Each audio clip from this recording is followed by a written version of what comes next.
Pins, ayan. Si Ami Vlog mag-arrange dito ng ng ganito.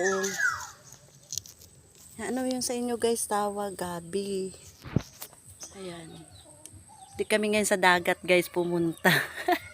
Kaya yun, magtanim muna ako kasi ang marami na siyang maliliit, marami na ba siyang anak.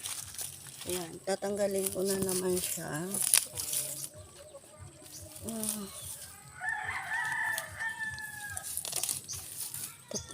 Tatanggalin ko yung maliliit siya guys. Ayan. Yan. Tapos itatanim na naman siya. Para sumibol siya ulit. Ang dami niya oh.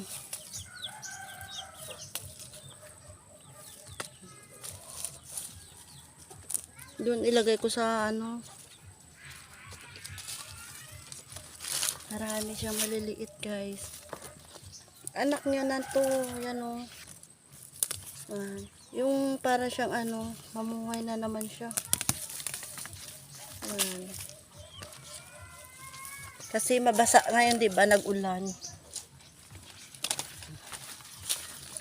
Kaya kukunin ko yung mga binhi na naman na bago. Yan siya, guys. Oh. Kasi maganda magtanim ngayon kasi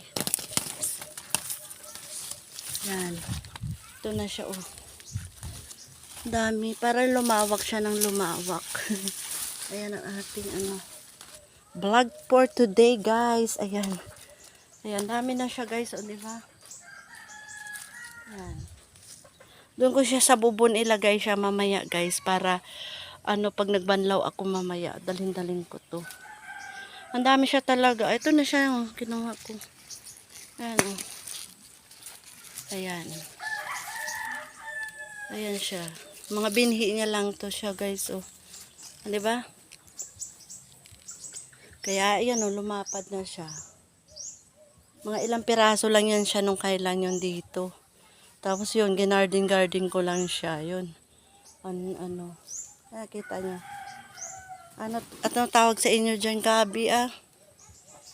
Ayan siya, oh, guys. Ayan. For today's vlog about the plants of, masarap ito, gataan to, guys. Pero, kami kapon kasi nagata kami ng, ba yun? Nilagyan ko ng shell. Kaya yun ang, namin. Kaya yun, oh, guys, oh. Haba, diba? Magkulimlim siya ngayong araw sa Pilipinas. Ayan. Sana nyo ang vlog again ni Ami Vlog at saka ni Amalia Kinilitan. Ayan, guys, shout out sa mga viewers natin. Ayan siya. Yan, pwede ko naman siya itanim dito yung iba. 'Di ba? Para hindi na sila masikip gaano, para manganak na manganak na manganak. Madaming silang anak. Bye.